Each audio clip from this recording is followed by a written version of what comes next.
السلام عليكم ورحمة الله. ازيكم عاملين ايه؟ النهاردة معادنا مع سيمفونية، حقيقي سيمفونية. أكلة حلوة جدا، مفيش حد ما بيحبهاش، مفيش سفرة بتخلى منها، مفيش عزومة ما فيهاش الصنف ده. بسم الله الرحمن الرحيم. محشي زي ما انتوا شايفين، شوية محشي مشكل باللحمة الضاني، حكاية حقيقي حكاية. تعالوا نشوف هنعمله ازاي، ومعاكم خطوة خطوة من أول ما بنعمل الخضار وبنفصصه. اول حاجة هنبدأ بيها مشكلة المشاكل، الكرومبة. ايه هي مواصفات الكرومبة الحلوة؟ الكرومبة الحلوة لازم تبقى مدورة، ما تبقاش كبيرة قوي، لان كل ما تكبر العروق اللي فيها بتبقى تخينة قوي. اجي الف الورق مش بيساعدني، مش بيتلف وبيعض معايا. طيب ما جيبهاش مكتومة قوي، يعني اما اضغط عليها ما تبقاش مكتومة. ليه ما تبقاش مكتومة؟ لان ده معناه ان الورق وانا بفرطه هيتقطع ويتهرى في ايدي. اما اجي انزل بيها السكينة على الكرومبة، بنزل بزاوية 45 درجة عشان اطلع قلب الكرومبة زي ما هو، من غير ما اهدر في الورق. هفضل اضغط والف لحد ما تسلك معايا واطلعها خالص زي ما انتوا شايفين.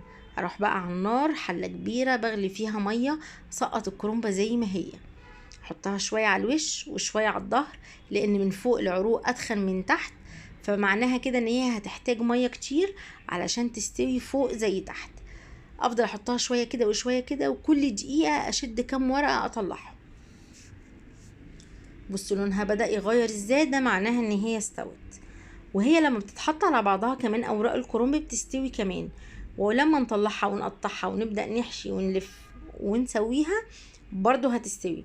فعشان ما تبقاش مهرية معايا، ما تتكش عليها في السوا. زي ما انتوا شايفين ابدأ اتعامل معاها واحدة واحدة لحد ما اخلص الكرنبايه كلها، اسيبها تبرد. يلا نقطع. هنقطعها ازاي؟ هنتني الورقة على 2 زي ورقة الكراسة او الكتاب، متساويين زي ما انتوا شايفين من عند العرق التخين اللي في النص ده. وبعدين ابدأ اجيب السكينة بتاعتي واقطع خط مستقيم موازي للعرق التخين اللي موجود، اتخلص منه خلاص. بعد كده هقطع شرايح طولية بالعرض اللي انا عايزاه، حسب ما انا محتاجة حجم الورقة في الاخر. انا شفت ان الحجم ده مناسب بالنسبة لي، هيطلع في الاخر طول الصبع، لان انا هعمل ورق العنب بنفس الطول وعايزة المحشي كله يطلع نفس الطول. اجيبهم بالعرض، اشيل البوز اللي هو مش متساوي اللي في الاول ده خالص، استغنى عنه، دي حتة صغيرة. وابدأ اقطع المربعات بتاعتي زي ما انا عايزة. الجزء اللي في الاخر ده مش هرميه، هطلع منه مربعات هو كمان. تمام، ما بهدرش منها خالص يا جماعة. خلصنا كده الكرنب، بنخش على المحشي. معايا 1.5 كيلو رز، عليهم 2 كوبايتين كبار خلطة محشي، معاهم 1 كيلو الا ربع بصل مبشور، ومعاهم من 1.5 كيلو ل2 كيلو طماطم حسب ما الطماطم حمرا قد ايه. ونقدر نحط 2-3 كمان معجون طماطم لو حسيت ان الطماطم فاتحة شوية. الطماطم دي انا ضربتها وسبكتها من غير ما اصفيها، مش محتاجة الخطوة دي. هنا انا هحط زيت، نص كوباية زيت، لان انا حاطه لحمه ضاني نسبه الدهون فيها عاليه، وكمان هسوي بشوربه كوارع نسبه الدهون فيها عاليه. حطيت الملح والفلفل وبهار اللحمه وظرفين مرقه او مكعبين مرقه، بس مش اكتر من كده. مش هكتر في التوابل عشان طعم المحشي يبان. توابل بتبقى كتير في اللحوم او الفراخ او الاسماك، انما ده رز. تمام، هلخبط بقى الخلطة كلها على بعضها وابدأ احشي. اول حاجة هبدأ احشيها معاكم، لان كل الحاجات سهلة في الحشو. هوريكم ازاي هنحشي ورق العنب. الكوسة انا رشيت عليها رشة ملح زي ما احنا متفقين، عشان وانا بقورها ما تفرقعش. الفلفل انا بحب الفلفل ده، لانه ساعات كمان بيبقى حامي ويبقى طعمه احلى كتير من المكبب. الطماطم برش فيها رشة ملح من جوه، هي والفلفل الالوان، لان هما بيبقوا مسكرين شوية، فانا محتاجة ازود نسبة الملوحة فيهم شوية. بصوا الكرنبايه ما شاء الله رمت معايا كتير، 3/4 الورق ابيض شاهق، بصراحة كانت حلوة.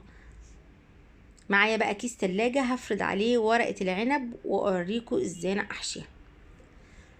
حجم ورقة العنب اللي انتوا شايفينه ده هيطلع في الاخر صباع المحشي طول صباعي زي الكرنب ما قطعته. لو انت شايفه ان هي كده كبير وانت بتحبي ورق العنب يبقى صغير، يبقى هتجيبي حجم ورق العنب اصغر، او هتقطعي ورقه العنب دي بالطول من الجزء الطويل اللي في النص الابيض ده، ويبقوا ورقتين. بخلي الجزء الناعم من تحت والخشن من فوق. معلقه صغيره مليانه من خلطه المحشي احطها في النص بعرض الورقة، احط صباعين يمين وصباعين شمال فاضيين ما فيهمش رز، عشان دول اللي هقفل بيهم على الرز. قفلت يمين وشمال كويس، اضغط ضغطة من فوق واحسس بايدي كده، اتأكد ان الرز في كل الجوانب قد بعضه، مش تخين في ناحية ورفيع في ناحية. كده انا هضمن النتيجة كويسة ان شاء الله. بعكس السلاح عشان كيس التلاجة ما يتقطعش، بضغط بايد وبالايد التانية بقفل على ورق العنب. بصوا عمل ازاي، ارميها مش هيجرى لها اي حاجة، هزيها حركيها مفيش، مش هيحصل اي حاجة. كده انت ضمنتي ان ورق العنب مش هيفك على النار. هعمل واحدة كمان معاكم بالراحة واوريكم ازاي احسن من 100 مكنة ورق عنب، واكيد اسرع.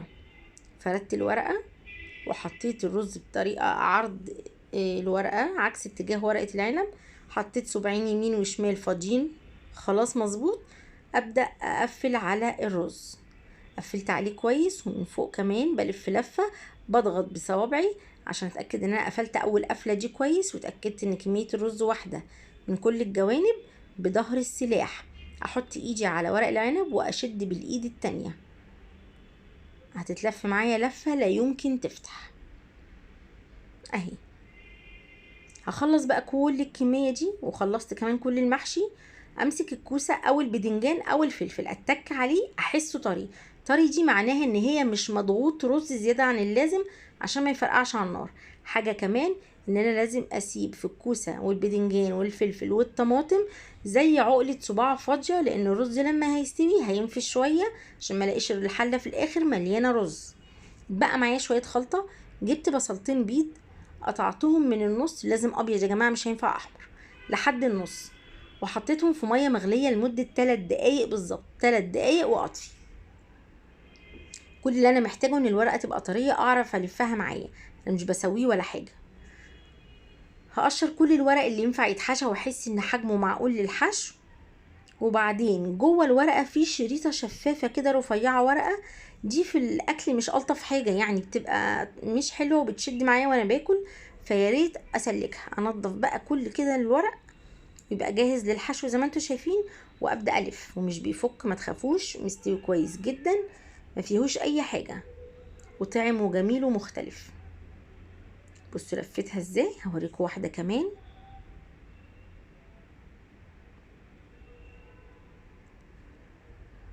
اهو، لفتها كويس مبرومه حلو جدا. ما كترش الرز لدرجه ان انا مش عارفه اقفل الورقه عليها، لا انا بعرف الف لفتين اهو. ارص بقى الحله بتاعتي، معايا شويه خضار، بطاطس جزر بصل، وممكن احط نوع واحد من اي حاجه من دول في قاع الحله. ليه؟ لان انا حاطه اللحمه نيه وكميه المحشي ما شاء الله كبيره، فعشان اللي هيتحط من تحت ما يتحرقش على ما المحشي يستوى. حطيت الحاجات دي، ابدا ارص اللحمه بتاعتي. لو انا حاسه ان اللحمه مش هتاخد سوى المحشي، اقدر اشوحها في شويه ملح وفلفل بمعلقه سمنه وشويه ميه صغيرين جدا، واسيبها لما تستوي 3/4 سوا، وبعدين ابدا احطها وارص عليها. ولو حطيت ريش او بفتيك مش هحتاج اعمل الخطوه دي. رصيت بقى الحاجات الناشفه من تحت، الكوسه والبدنجان، في النص الحاجات اللي ما بتستحملش، الطماطم والبصل والفلفل الالوان، ومن فوق بقى اخر حاجه هتحط الكرنب وورق العنب. بصوا الفلفل الالوان برضو هحطه في النص مع البصل والطماطم. الحاجات دي مش محتاجه ضغط عليها كتير. هرص الكميه بتاعتي كلها واروح على النار واشوف هنسوي ازاي. معايا شويه شوربه كوارع، ممكن تبقى شوربه لحمه، شوربه فراخ، اي حاجه، اي نوع شوربه موجود. لو ما فيش يبقى شويه مرقه بشويه ميه مغليه. هروح على النار اهو واحط الشوربه بتاعتي، واحط معاها معلقتين دبس رمان. الصلصه دي اللي فاضله من الرز، لما بنيجي نعمل الرز الخلطه بنحطه في مصفى بينزل شويه شوربه. حسيت ان انا محتاجه، زودت شوربه تاني لحد اول ما اشوف الميه بس. والطبق اللي من فوق ده لازم علشان المحشي ما يفكش. بصوا بقى البدنجان والكوسه مش طالع منهم رز زياده ولا حاجه، ورق العنب ما فكش، البصل ما فتحش، اللحمه مستويه، كل حاجه كانت زي الفل ومية مية. وبألف هنا وشفا على اللي كله. ولو عجبكم الفيديو ما تنسونيش في اللايك.